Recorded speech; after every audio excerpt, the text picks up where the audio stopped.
So guys, you want to take out your RAM of your laptop and then just put it back in again, and this should fix your problem. Now to do that, you just want to get your laptop, turn it around, and you want to take out the RAM. So for me, it lets me unscrew the back right here, which I'm going to do. I've got a screwdriver right here. I'm just going to unscrew the back.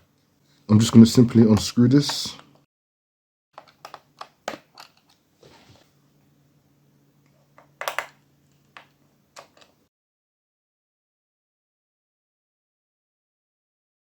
Okay, now once the back is unscrewed, we could just simply lift off the cover, which should now reveal all of this. You want to find your RAM. Here's my RAM right here. I'm going to take it out and then just put it back in again.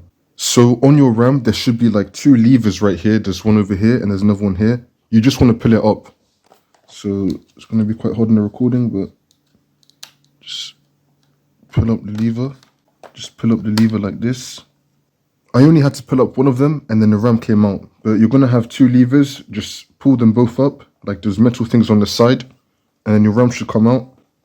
You just want to take it out and then put it back in again.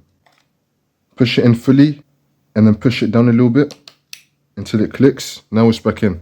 You want to repeat that for all the RAM sticks that you have on your laptop. Next, you just want to screw back in the back cover. And then once you do all of that, you can turn on your laptop and then the problem should be fixed.